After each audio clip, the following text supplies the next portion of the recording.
Alors merci d'être ici avec nous. Pour ceux que c'est la première fois qu'ils viennent au musée ou dans le pavillon Jacques-Saint-Jean-Tremblay, on vous souhaite la bienvenue. Pour ceux qui viennent à chaque fois, on vous re-souhaite la bienvenue. Alors merci d'être avec nous. Pour ceux qui connaissent l'histoire de l'acquisition de l'école, vous comprendrez que c'est toujours nous un plaisir, un privilège de vous accueillir ici. On a vraiment été chanceux de pouvoir faire l'acquisition. Alors encore une fois, ça nous fait chaud au cœur. Aujourd'hui, on lance 4 expositions, 5 commissaires. Merci tout le monde. Merci aux commissaires d'avoir participé. Je le souligne à chaque fois, les gens qui travaillent avec les gens du musée, on a une petite équipe qui font toujours les choses en grand. Alors, je vous lève mon chapeau. Ils se connaissent tous, les gens qui ont fait les montages. Merci beaucoup. Sinon, je cède la parole à Martin. Je vous souhaite un bon vernissage. Merci. Alors, on va recommencer la vase du micro qui baisse, qui descend. Vous allez voir ça, vous allez rire tout le long. Alors, c'est un plaisir de vous accueillir ici pour nos vernissages. Ça sonne bien parce qu'on va inaugurer 5 nouvelles expositions. Alors, j'aimerais saluer, pour commencer, messieurs et mesdames les membres du conseil d'administration du MAC-BSP, Madame Patricia Aubé, Madame Frédéric Tremblay, Anne Beauchemin et Monsieur Martin Labrie, les commissaires des expositions. Mesdames Dominique et Joanne Jérôme, Monsieur Patrick Pépin, distingués invités, bienvenue. C'est un privilège pour moi d'être ici pour faire découvrir ces nouvelles expositions. Il faut être ici tous les jours pour être témoin de la collaboration des équipes, de la passion et du plaisir collectif que représente la mise sur pied de ces expositions. Celle-ci nous permet de réunir présentement et d'apprécier le travail d'artistes talentueux. Je vous remercie, toute l'équipe. Quel beau travail! Ces expositions sont le fruit de plusieurs et de nombreuses institutions d'individus. C'est un travail d'équipe. Ça représente ce qu'on est, nous, dans cette région. On est fort et on veut continuer à présenter des expositions de grande qualité. En tant que musée, je l'ai déjà dit, je le répète, c'est très important. L'un de nos objectifs, c'est de bâtir une économie fondée sur le savoir et sur le développement humain. Ces expositions vous invitent à réfléchir, à repenser vos perceptions au cours de vos visites et de vos promenades dans le musée. Le MAC-BSP est devenu plus fort au cours des dernières années, et ce, grâce à vous. Merci, je suis très reconnaissant aux donateurs, au conseil d'administration, à toute l'équipe, au personnel, aux artistes et tous ceux ici. Nous terminerons ces vernissages en vous présentant 2 courts-métrages. Dans le premier, vous serez plongé dans l'imagination ludique de Patrick Pépin, avec l'exposition Sans limite. Et ensuite, vous assisterez à une capsule sur l'ensemble de l'œuvre de Jean-Paul Gérôme grâce au travail exceptionnel de la Fabrique culturelle et l'étroite collaboration de ses nièces, Dominique et Joanne Jérôme, ici présentes. Mais d'abord, sans plus tarder, j'invite Mme Patricia Aubé, commissaire de l'exposition Henry Sachs, œuvre de la collection MAC-BSP, présentée à la verrière du MAC-BSP, à venir prendre la parole. Patricia. Alors, bonjour à toutes et à tous.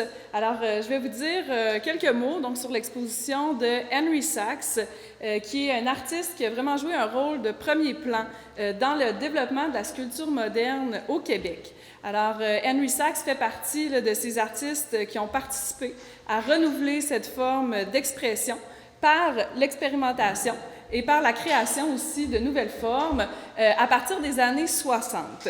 Donc, Henry Sachs va, par exemple, être un des premiers artistes au Québec à délaisser le socle pour exposer ses sculptures directement au sol.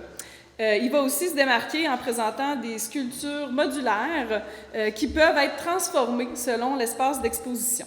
Et comme vous allez le voir tantôt quand vous allez visiter, son médium de prédilection, c'est vraiment le métal. Donc, c'est avec ça qu'il va travailler ces différentes expressions.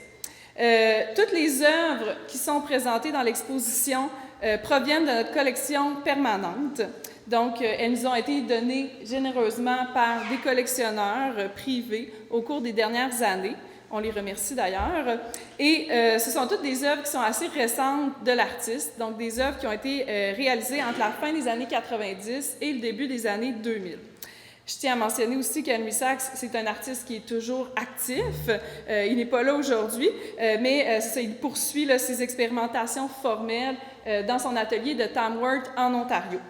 Alors, j'espère que ça va être pour vous l'occasion de découvrir ce grand artiste de la sculpture moderne au Québec ou encore de le redécouvrir à travers cette sélection d'œuvres qui, comme je le disais, proviennent vraiment de notre collection permanente. Alors, je vous remercie pour votre attention.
Alors, j'inviterai à ce moment-ci Mme Frédérique Renaud pour prendre la parole, qui va nous parler de l'exposition des œuvres de la collection du MAC-BSP.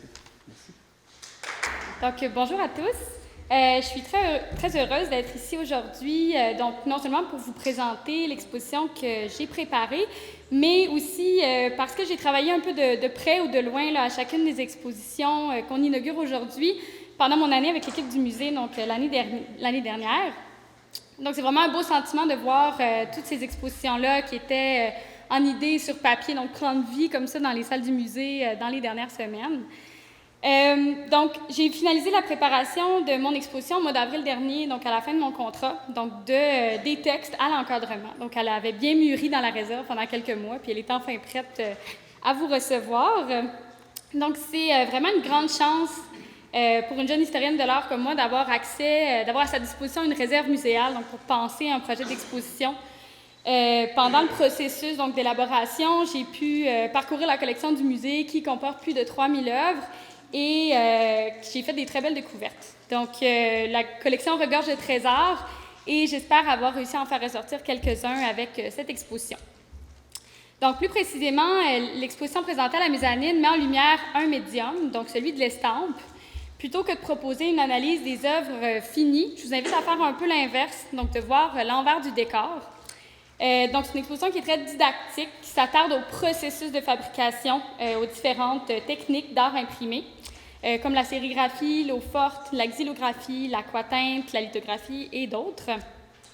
Donc, vous verrez qu'il y a beaucoup de textes explicatifs dans l'exposition pour vraiment démystifier les différents procédés entre eux et accompagner vraiment le visiteur dans sa découverte du médium. Donc, je souhaitais mettre de l'avant tout le travail qui est derrière le processus de création et qui est souvent laborieux dans le cas de ces techniques-là. Donc, je vous invite à vraiment observer les œuvres pour les textures, regarder les textures, les marques de fabrication, les traces de processus qui restent vraiment présents sur la surface du papier une fois que l'œuvre est finie. Donc, les œuvres choisies sont vraiment représentatives de la technique qui est utilisée.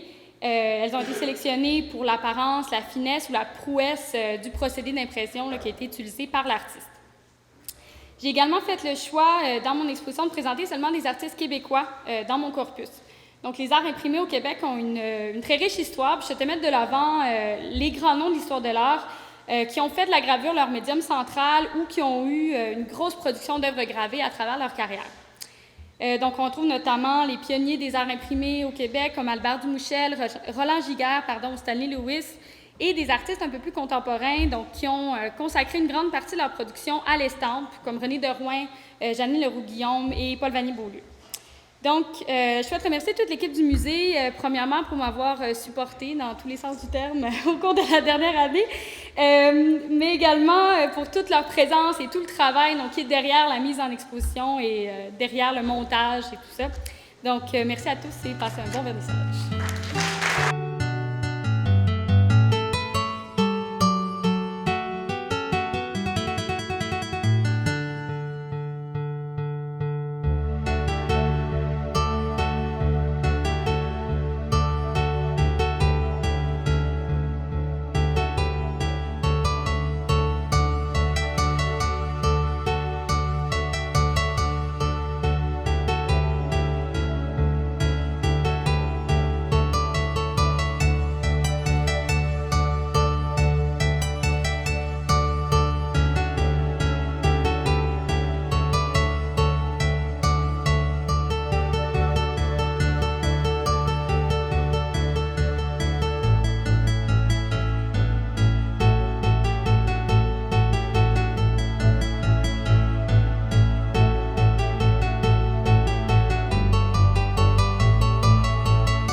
Je suis avec Anne Beauchemin, bonjour. Bonjour. On est ici à l'inauguration d'une nouvelle exposition du Musée d'art contemporain. Alors, c'est l'exposition qui est au sous-sol, qui s'appelle comment déjà? C'est l'exposition permanente qui s'appelle Observer, mais qui présente un sous-thème à chaque année qui va différer pendant les 8 prochaines années. Ça va être un thème différent. Alors, cette année, c'est le thème Imaginer. Et le thème Imaginer réunit des œuvres d'artistes pour qui l'imagination est un élément qui est très, très important dans leur travail. C'est-à-dire que c'est des artistes, à la différence de ceux de l'année passée, qui travaillaient à partir de l'observation, c'est-à-dire sur le monde extérieur. Les artistes qui travaillent dans le thème Imaginer, c'est des artistes qui vont plutôt représenter leur monde intérieur, ou un monde qui fait référence au rêve, qui fait référence à la sensibilité, à l'imagination, à l'émotion. Il y a toutes sortes de facettes, finalement, à l'imagination. Et voilà, c'est ce que présente ce deuxième volet de l'exposition permanente. Dans les œuvres qui sont ici, c'est des œuvres qui sont au musée, dans le fond, qui appartiennent déjà au musée. Oui, c'est des œuvres. L'exposition permanente, elle est construite à partir des œuvres de la collection. Il n'y a aucun emprunt. Ce sont des œuvres qui ont été réalisées soit au symposium, qui a lieu à chaque année depuis 1982, ou sinon à partir d'œuvres qui ont été offertes au musée par des dons, par des collectionneurs. La quantité d'œuvres est quand même assez impressionnante au musée, je pense. Oui, il y a combien au d'œuvres musée d'art contemporain, il y a à peu près une collection d'à peu près 3000 œuvres maintenant. Alors, qu'est-ce qui fait qu'on choisit une œuvre plutôt qu'une autre? C'est beaucoup. C'est sûr qu'au départ, se retrouver dans une collection comme ça, qui est très, très variée, quand on présente une exposition, quand on prépare une exposition, à partir d'une collection, il faut trouver un thème central, un fil conducteur, pour éviter de donner à l'exposition un caractère complètement disparate. Il faut qu'il y ait quelque chose, un dénominateur commun entre les œuvres. Et pour l'exposition permanente, ce qu'on a choisi comme dénominateur commun, c'est de travailler d'année en année, de présenter des œuvres qui vont avoir trait à un aspect de la création artistique. Alors, l'année dernière, c'était des artistes qui travaillent chez qui l'observation est très importante. Cette année, c'est des artistes qui travaillent à partir de l'imagination. Alors, les œuvres qui ont été choisies, c'est des œuvres d'artistes pour qui l'imagination est importante. Ça devient un peu le moteur, finalement, de leur travail. C'est sûr qu'en art, on ne peut pas distinguer de manière catégorique des artistes. Il y a toujours une part d'observation dans l'imagination. C'est l'importance qui est donnée à un et à l'autre qui fait en sorte qu'un artiste va se retrouver dans cette exposition-ci, plutôt dans l'année où on met en valeur l'imagination que l'observation ou l'année prochaine, la conception.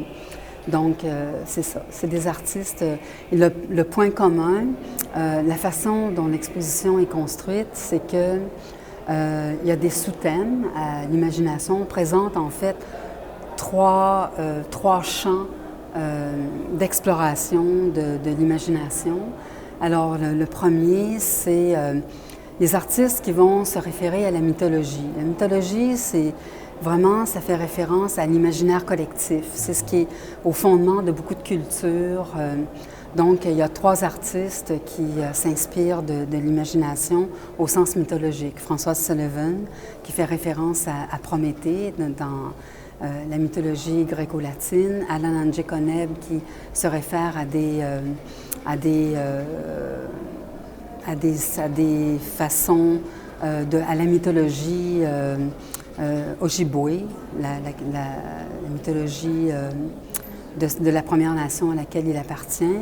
Il y a Roberto Lizano, qui est un artiste hispanique, hispanophone, donc qui se réfère à une tradition, une figure de sa culture hispanique. Et voilà, c'est pas mal, dans ce thème-là, c'est pas mal les 3 mythologies qui sont vues. Il y a d'autres artistes qui vont travailler plutôt dans leur œuvre. Ce qu'on remarque, c'est que la notion d'espace, elle défait complètement les conventions de la perception. Donc, l'espace n'est plus construit de la façon dont on l'observe dans la réalité. Donc, c'est ce qui permet de nous faire entrer dans un monde intérieur. La déconstruction, la reconstruction de l'espace, la reconstruction de la figure humaine, des figures animales, des personnages inventés, des figures inventées. Donc ça, c'est des artistes qui ont travaillé ici dans l'exposition, dans la partie qui est consacrée à l'espace et aux figures.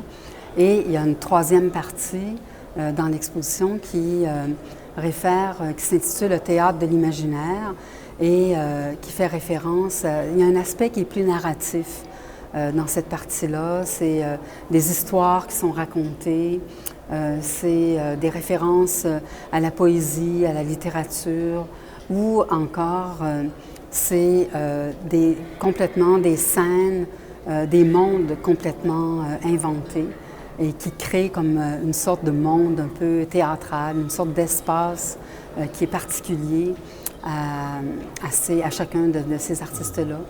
Donc, c'est l'exposition imaginée, elle déploie finalement. C'est sûr que c'est pas exhaustif, c'est pas complet, c'est 3 aspects seulement de l'imaginaire chez les artistes, mais l'idée, c'était de trouver aussi des parentés entre les artistes pour montrer à l'intérieur d'un thème comment les artistes peuvent le traiter différemment. Donc, l'exposition, elle se déploie à plusieurs niveaux. Et les textes qui accompagnent l'exposition, c'est des textes qui vont développer davantage que ce que je suis en train de dire, qui vont développer davantage dans l'histoire ce qu'a été l'imagination, pourquoi chacun des thèmes, en quoi il est important, qu'est-ce qui le caractérise, et après ça, comment chacun des artistes s'inscrit dans sa production, comment chacun des artistes s'inscrit dans ce thème-là.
Alors, ça permet de voir différents styles, différents thèmes, différents sujets, différents contenus. Différentes approches Oui, aussi.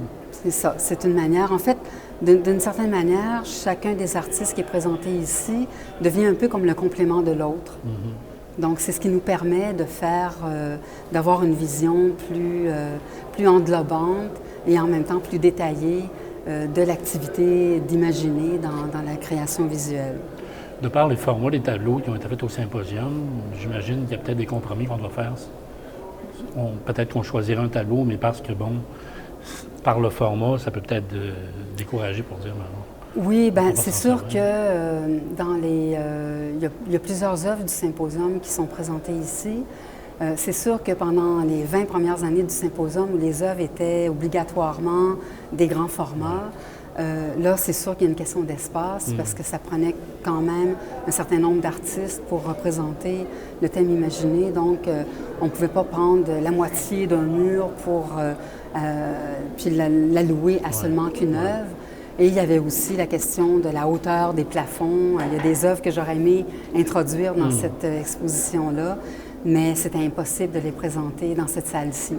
Donc, il y a des contraintes à la fois formelles, de mesure, là, qui fait qu'il y a des œuvres qu'on peut pas présenter, mais il y a aussi la question de la relation entre les œuvres. Ouais. Mme Beauchamp, merci. Merci beaucoup. J'aimerais inviter à nouveau Mme Patricia Aubé, qui est également commissaire pour l'exposition Sans limite de Patrick Pépin, présentée à la salle Gilles Brown, à venir prendre la parole. Patricia. Alors, rebonjour. Donc, c'est un grand plaisir pour moi aujourd'hui de vous présenter l'exposition de Patrick Pépin, qui est d'ailleurs avec nous aujourd'hui. C'est une exposition qui a nécessité pas moins de 3 ans de travail de la part de l'artiste. Alors, dès que Patrick a su qu'il aurait une exposition au musée, il s'est tout de suite mis au travail pour créer des œuvres vraiment sur mesure pour son exposition. Et il faut dire que dès le départ, il y avait vraiment des idées de grandeur. Alors, vous allez comprendre tantôt quand vous allez voir ces 2 immenses murales qui vont presque du plancher jusqu'au plafond. Alors, je pense que vous allez être d'accord avec moi pour dire que c'est assez impressionnant. Non seulement en raison de leur très grand format, mais aussi en raison de la multitude de détails qu'on y retrouve. Alors, quand on s'approche des œuvres, on peut facilement s'y perdre, tellement il y a d'éléments qui se croisent et qui s'accumulent sur la surface des tableaux. Alors, Patrick, c'est un artiste qui se laisse beaucoup guider par son élan créatif. Il travaille principalement en peinture, mais il s'amuse de plus en plus à combiner les différents matériaux pour réaliser ses œuvres. Alors, vous allez voir qu'il va, par exemple, coller des photos de ses œuvres antérieures. Il va aussi ajouter des pièces électroniques, du verre, du tissu, de la céramique, du bois, etc. Alors, pour lui, je pense que la matière, c'est vraiment un bon point de départ pour laisser aller son imagination et sa créativité. Alors, en plus des 2 grandes murales que j'ai mentionnées, l'exposition présente une œuvre qui est un peu plus petite, mais qui est quand même d'un très bon format, qui est très chargée émotionnellement. En fait, c'est une œuvre qui fait référence à la tragédie de Lac Mégantic, d'où Patrick est originaire. Alors, Patrick, pour réaliser cette œuvre-là, il s'est inspiré, en fait, d'une œuvre d'art qui est une icône, en fait, de l'histoire de l'art, la fameuse louve capitoline, où on voit normalement donc une louve qui abreuve les fondateurs de Rome, Rémus et Romulus. Mais là, cette fois, Patrick, en fait, a détourné le sens de cette œuvre en remplaçant le lait maternel par une giclée de pétrole. Alors, c'est un geste symbolique qui est très fort et qui vient questionner, en fait, l'héritage qu'on est en train de laisser à nos futures générations. Donc, avec cette exposition, Patrick nous en met plein la vue avec l'aspect technique et grandiose de ses œuvres, mais il souhaite aussi nous faire réfléchir sur des thèmes plus actuels. Alors, je termine évidemment en remerciant Patrick pour sa grande générosité, mais aussi pour son enthousiasme par rapport au projet, là, vraiment dès le début. Et je veux juste faire un petit clin d'œil aussi à nos techniciens Richard et Gilles parce que ça a été un gros défi d'accrochage. Hein. Comme je l'ai dit, les œuvres se rendent jusqu'au plafond et le plafond, il est très haut. Alors, ça a été quelque chose, mais ça a été fait de façon très professionnelle, comme d'habitude. Donc, merci à Patrick, là, encore une fois. Et je vous souhaite un bon vernissage. Nous avons le privilège d'avoir parmi nous cet après-midi l'artiste Patrick Pépin, qui nous parlera de son processus créatif, suivra la diffusion d'une vidéo sur son processus artistique. Merci. Merci beaucoup. Merci à tous ceux qui sont présents. Merci à ceux qui sont peut-être pas là, mais qui ont travaillé dans l'ombre. Là. C'est drôle, les toiles, c'est moi qui les signe, mais on aurait une longue liste de noms à mettre en dessous de ces œuvres-là. C'est pas croyable le chaînon de gens qui peut travailler. Quand on produit de l'art, il y a des gens qui transportent les œuvres, il y a des gens qui les présentent, il y a des gens qui les installent. Toute l'équipe du musée, toute l'équipe de la galerie que je le remercie aussi. Je vais faire ça, bref, mon petit discours, parce que je ne veux pas répéter ce que vous allez voir de toute façon dans le documentaire. C'est assez bien expliqué comment ces œuvres-là ont été faites. Mais il y a quelques années à peine, j'aurais jamais pensé un jour présenter des œuvres au musée ici. C'est vraiment un grand honneur pour moi. Je suis parti vraiment de rien. Quand j'ai commencé à faire des œuvres, j'avais des moyens très précaires. J'avais pas une vraie atelier. J'avais un monsieur qui louait des locaux de musée qui me dit j'ai un sous-sol, il rentre de l'eau au printemps. Si tu as le courage de te faire une place là-dedans, je te laisse la place. Tu sais, c'était des bras de Barbie avec des pièces agricoles, là, puis un bordel épouvantable, des carcasses de drums, des locales d'en haut, tu sais, puis j'avais pas d'argent pour m'acheter de la peinture, j'avais accès à de la peinture recyclée d'une quincaillerie, tu sais, je remplissais des galons de peinture que je déterrais dans la neige avec mes mains, je remplissais mon vieux station, je partais le derrière du char là même, tu sais, vers l'atelier. Même affaire pour les toiles, j'allais à l'Armée du Salut, là, puis tu sais, il y a beaucoup de gens qui essaient de vivre dans leur art. Il y en a beaucoup qui ont du talent, puis qui n'y arrivent pas, mais il y en a beaucoup aussi qui n'en ont pas. Puis ça finit souvent là, à l'Armée du Salut, les toiles, là, c'est genre des paysages hawaïens de très mauvais goût. Avec fait que c'est là-dessus que je faisais mes premières œuvres. J'achetais des lots de toiles vraiment épouvantables, c'était affreux. Et puis j'essayais de faire de l'art là-dessus avec des galons de peinture à galerie, puis de l'hypoxie, puis j'en ai pas de ces œuvres-là, parce que c'était tellement toxique qu'ils se décomposaient d'eux-mêmes, ils fondaient. Mais en tout cas, tout ça pour dire qu'entre les deux, il y a eu un long parcours qui m'amène d'un musée très prestigieux. J'étais vraiment honoré d'être invité à Baie-Saint-Paul. C'est un petit village, mais c'est une grosse scène artistique. Dans le monde entier, quand on voyage, là, on se rend compte, à New York, Andy Warhol, c'est une star, là, c'est quasiment un dieu. Il a exposé dans cette salle-là où j'ai mes œuvres d'accrocher. J'ai vu des dessins de la main de Picasso d'exposer. On ne réalise pas à quel point c'est une petite place, là, mais c'est un phare dans le Baie-Saint-Paul sur la scène artistique. Donc, je me considère très privilégié d'être là et je vous remercie beaucoup d'être présent.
Avec Patrick Pépin, bonjour. Bonjour.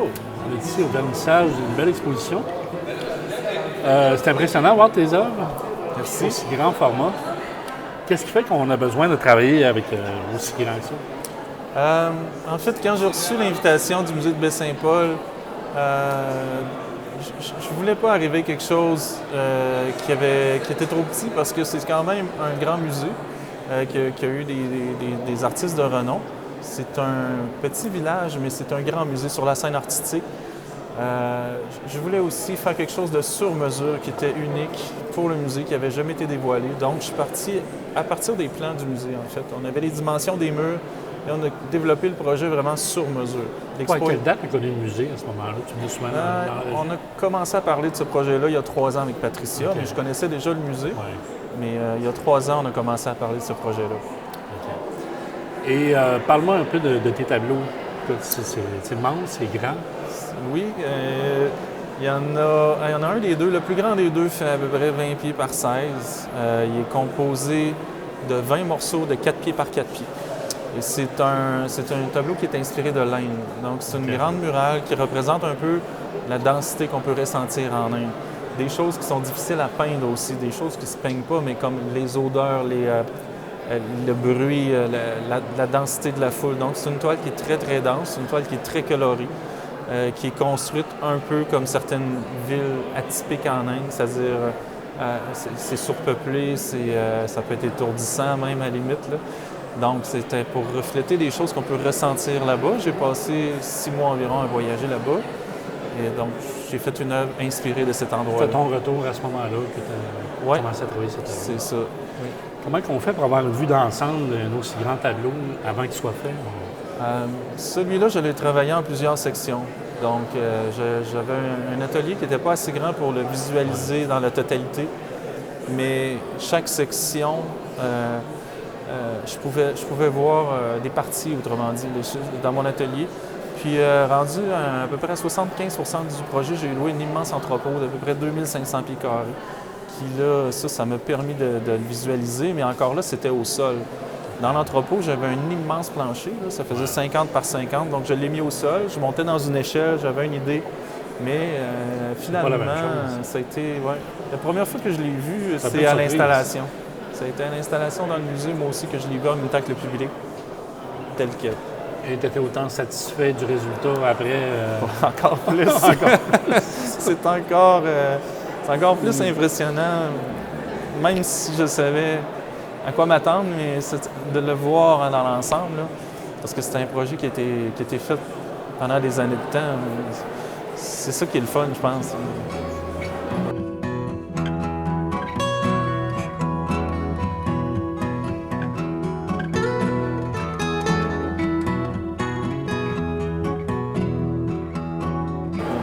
'Quand on regarde l'autre tableau, celui-là avec les cartes qui sont composées, bon, on reconnaît des symboles, on reconnaît des choses, c'est pas nécessairement de l'abstraction.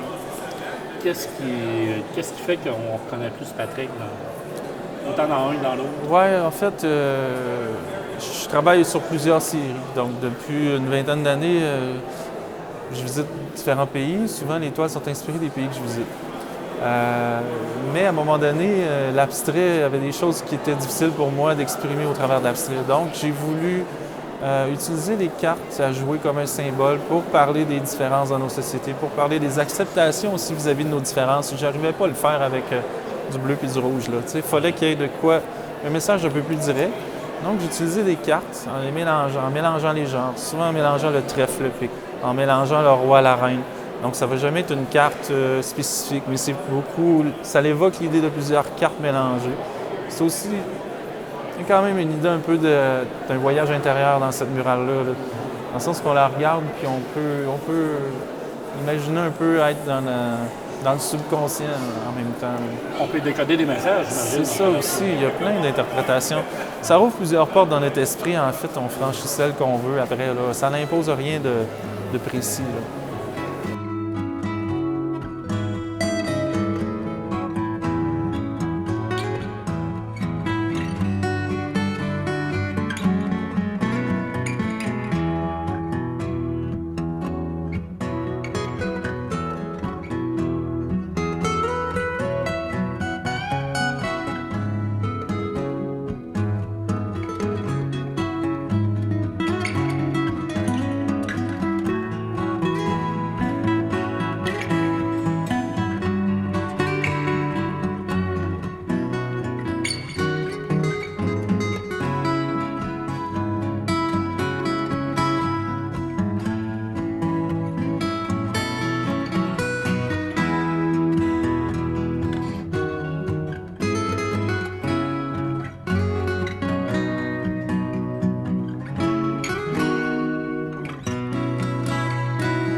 pour l'avenir, est-ce qu'on va aller plus à ce moment-là dans l'abstraction ou on demeure un petit peu En entre fait, les deux?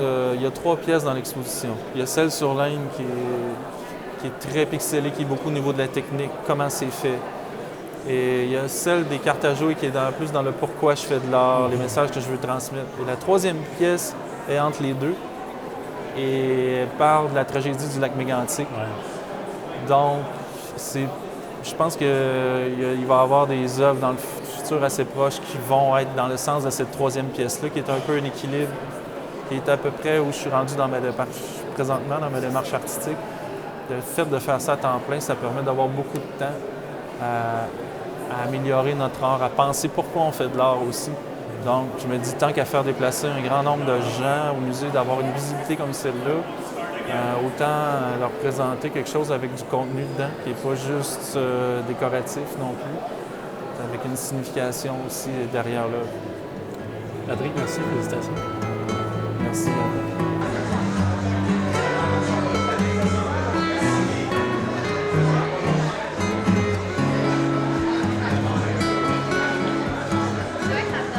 Alors, je suis avec Martin Labrie, bonjour.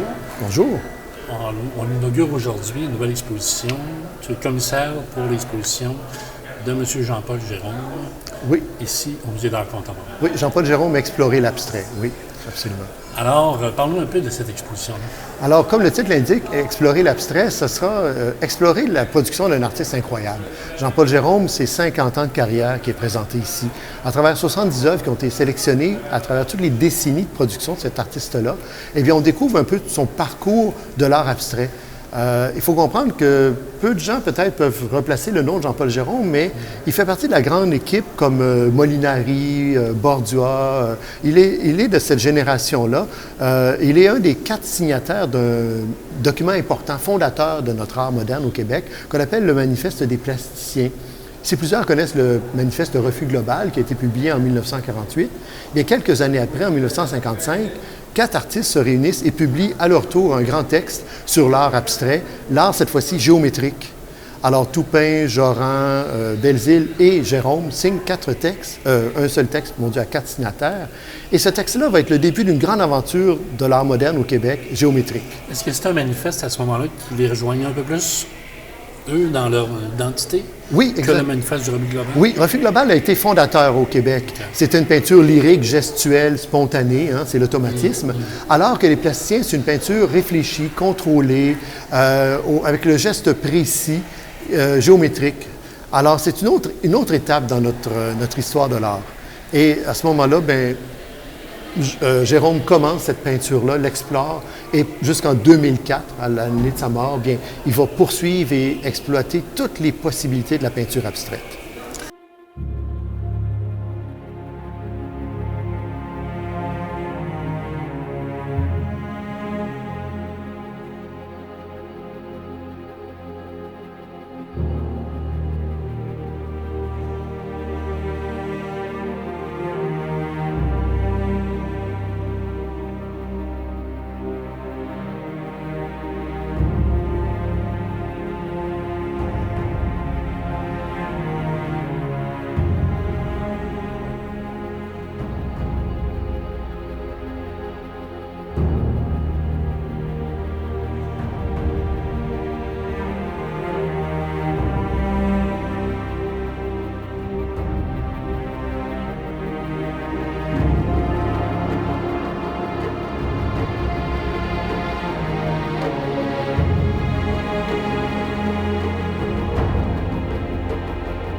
M. Gérôme a une énorme production. Énorme, oui, des milliers d'œuvres, oui. J'imagine que c'est pas facile de choisir les tableaux. C'est très difficile et chacune des périodes est très forte. Et j'ai découpé l'exposition par décennies, donc 1950, 60, 70, 80, tout ça. Et chacune des décennies, j'ai remarqué qu'il y avait une particularité. Une approche parfois plus gestuelle, des couleurs plus sombres, plus douces, parfois très éclatées, très contrastées. Alors, Jérôme vraiment a été au maximum de l'expérimentation de l'art abstrait. Il a enseigné quand même, je dirais, de 1958 à 1973. Et lors de son enseignement, bien, il présentait aux étudiants comment aborder la peinture abstraite. Et quelques temps plus tard, eh bien, il l'applique dans ses œuvres. Alors, quand on fait le parcours de l'exposition, c'est un panorama incroyable des expérimentations formelles qu'il pouvait enseigner à ses étudiants. Mais là, on les a en très grand format.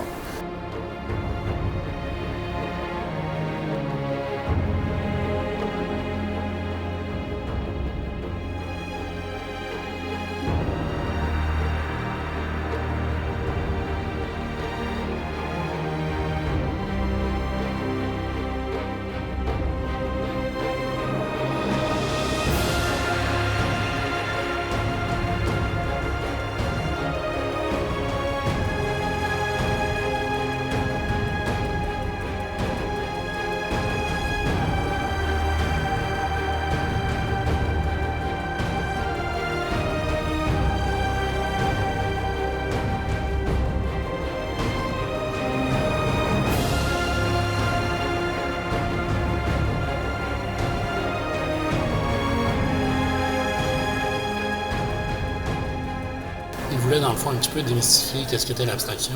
Oui, absolument. Une abstraction qui vient nous rejoindre directement, c'est de la couleur. La couleur, ça nous parle, ça nous touche, ça nous émeut. Alors, bien sûr, il travaille avec ça, mais au-delà de ça, il y a une géométrie, il y a des structures, et tout est réfléchi. Et j'invite les visiteurs à regarder les œuvres, et dites-vous, c'est des œuvres qui ont reçu plusieurs couches de peinture. Tout est fait à la main, hein? C'est pas le ruban cache, le masking tape, là. C'est au pinceau, et tout est contrôlé, et il pouvait passer des heures, des jours, des semaines sur une toile à l'observer, à faire des croquis, à étudier les lignes, et après ça, il les appliquait. Alors, c'est une œuvre très sensuelle, très belle, qui vient nous rejoindre à travers la couleur. C'est quasiment méditatif à certains moments, mais c'est riche de réflexion. C'est une peinture très contrôlée, mais d'une grande sensibilité en même temps. Alors, il a réussi justement à rassembler ces deux aspects-là. Que Oui. ce soit très contrôlé, puis en même temps que ce soit... Oui, c'est un amoureux de la couleur, et la couleur, il la contrôle à merveille. Et il nous suscite, il nous amène à éveiller notre œil, notre regard, je dirais, au jeu de couleurs, au jeu de structure, aux effets parfois surchargés de certaines toiles. Et on tombe dans un univers quasiment organique.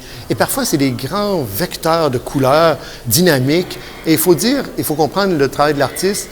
Il n'y a aucun trait, aucune ligne qui n'est pas là sans avoir sa propre raison d'être.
Et il y a un petit corpus particulier de figures, de figurations, de nus féminins. C'est rare dans sa production, mais sur 2 ans, il a travaillé ce corpus-là à la manière des grands peintres comme Pablo Picasso, Henri Matisse, des couleurs fauvistes, des déconstructions cubistes. Et quand on regarde ça, on sent vraiment là l'artiste qui a intégré les grandes avant-gardes européennes et qui les applique dans des petits dessins, mais quasiment aussi riches d'exploration, si on veut, que les grandes toiles, oui. Et on trouve aussi quelques sculptures. Oui, ça c'est magnifique, oui. Les sculptures, pour paraphraser François-Marc Gagnon, un grand historien de l'art qui a étudié également Jean-Paul Gérôme, François-Marc Gagnon disait, on dirait qu'à un moment donné, les couleurs veulent sortir de la toile et habiter l'espace. Et c'est ça, ces sculptures-là. C'est des sculptures d'un effet 3D de ce qu'on peut ressentir dans les toiles. Et il y a des sculptures également un peu plus ludiques qui sont faites à partir sur des bouteilles de Perrier en verre. Mais chaque bouteille est un petit tableau en soi. Alors, je crois qu'on voit là un artiste qui aime sa discipline artistique, qui veut partager cette passion-là et qui, en faisant un art sérieux, ne se prend pas au sérieux pour autant parce qu'il travaille sur des bouteilles de Perrier, mais on les regarde et c'est bien construit, là. C'est quelqu'un qui était prolifique, dynamique, je dirais presque un peu boulimique, là. La peinture était toute sa vie. Et puis, il nous le partage admirablement bien. C'est un besoin pour lui de s'exprimer. Oui, c'est un besoin sur 50 ans. Jusqu'à la dernière minute de sa vie, il l'a créé. Et même à la fin de sa carrière, les œuvres sont aussi fortes qu'au début de sa carrière. Il n'y a pas de moment, et ça c'est surprenant, de faiblesse. On peut voir des œuvres des années 70, 80, 90, 2000, et mon Dieu, je mets au défi quiconque de dire que cet artiste-là a 60 ans ou quoi que ce soit. On dirait un jeune artiste de la relève, à quel point c'est maîtrisé, contrôlé, et ce n'est jamais dans la facilité. Il va au maximum de ce qu'il a pu lire, parce que c'est un grand lecteur, il lit beaucoup de livres sur l'art, il visite plusieurs expositions, il a été en Europe, et il se laisse influencer de tout ça, et il le transpose avec toujours la même ferveur, la même dynamique qu'un jeune artiste pourrait avoir. Merci pour la belle découverte. Bien, bienvenue et bonne visite. Merci.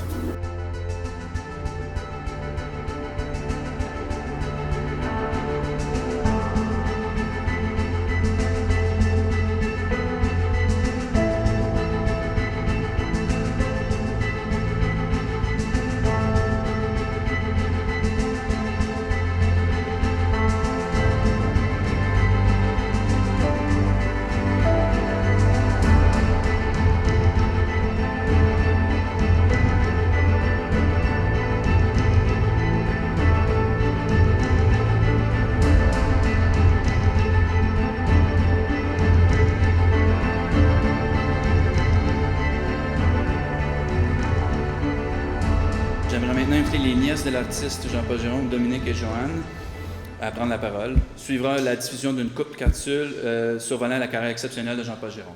Merci. Bonjour, je suis Joanne. J'aimerais, avant de commencer, inviter Simon Morin à se joindre à nous, s'il vous plaît. Alors, parce que Simon est notre fidèle collaborateur depuis 4 ans qui travaille à nous aider à promouvoir l'œuvre de Jean-Paul. Et sans son travail acharné, persévérant et tout dévoué, on ne serait pas ici aujourd'hui. Alors, ce qui est intéressant de voir aujourd'hui, c'est la diversité des œuvres qui sont présentées. C'est de voir que l'art inspire l'art et qu'il n'y a pas de génération pour ça. Alors, Jean-Paul, qui a, de toute sa vie jusqu'à son décès, peint et travaillé, a découvert sa passion pour l'art dans un musée. Lorsqu'il a visité l'exposition des peintres hollandais, il avait 14 ans à l'époque et il a découvert la peinture de Van Gogh. Et c'est là qu'il a découvert que dans les tableaux de Van Gogh, il y avait de l'air, il y avait la couleur résonnait. Et c'est ce qui a fait le déclic chez lui de dire, c'est ce que je vais faire. Alors aujourd'hui, grâce au musée, à tous les gens qui ont collaboré à cette œuvre-là, j'espère que le flambeau va se passer de génération en génération et que ça va inspirer les gens. Alors, bonne exposition, puis merci de nous accueillir à Baie-Saint-Paul, c'est extraordinaire. Merci.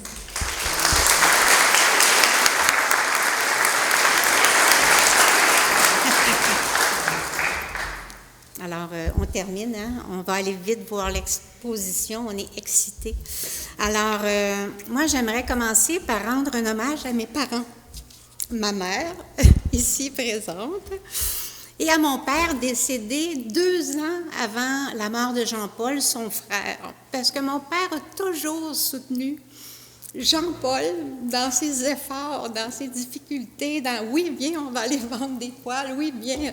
Alors moi, je trouve ça beau quand vous avez dit « il faut être vivant dans les musées, pas juste les peintres décédés », mais Jean-Paul avait eu une magnifique rétrospective en 2001 de son vivant, au Musée du Bas-Saint-Laurent, à Rivière-du-Loup, qui ont une collection exceptionnelle. Donc, ces gens-là ont toujours supporté Jean-Paul dans sa carrière. Alors, grâce à eux, jeunes, dans le fond, grâce à mes parents, j'ai eu la chance de côtoyer les musées, les galeries, les vernissages. Donc, on baignait dans ça, ce qui fait que je pense que sinon, peut-être qu'on n'aurait pas eu la sensibilité et je dirais humblement le courage de mener cette mission pour la pérennité d'un artiste.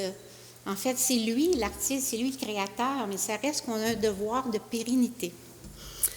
Alors, ce que j'aimerais dire, je parle au pluriel. Fait que quand je dis « O », c'est A-U-X, juste pour situer. Alors, merci aux musées qui ouvrent grand leurs portes. Merci aux artistes qui créent librement. Merci aux commissaires qui tracent de si belles histoires. Merci à tous ceux qui gravitent autour d'événements comme celui-ci qui est rassembleur, qui réalise des projets marquants. Merci aux visiteurs qui alimentent le dialogue pour permettre aux spectateurs de s'émerveiller. Et nous savons que Jean-Paul Gérôme a parcouru et choisi l'abstraction pour nous émerveiller. Donc, nous sommes profondément émus, ça paraît, je ne le cache pas, heureuses et fières aussi d'avoir contribué pour le musée avec des dons, donc 6 œuvres, qui rayonneront maintenant au musée d'art contemporain de Baie-Saint-Paul. C'est un enrichissement inspirant pour le patrimoine culturel, pour émerveiller, comme le disait ma sœur, les générations à venir. Alors, merci, et j'ai bien hâte de voir le travail de Martin Labrie et de l'équipe. Merci. Avant de vous inviter à traverser de l'autre côté pour aller visiter les expositions, j'aimerais remercier nos partenaires qui sont le gouvernement du Québec, la ville de Baie-Saint-Paul, le Casino de Charlevoix, Hydro-Québec, la Caisse des Jardins du Fleuve et des Montagnes, la Merci de Charlevoix et le Germain Hôtel et Spa Charlevoix. Je vous invite maintenant à traverser de l'autre côté. Bon vernissage, merci beaucoup tout le monde.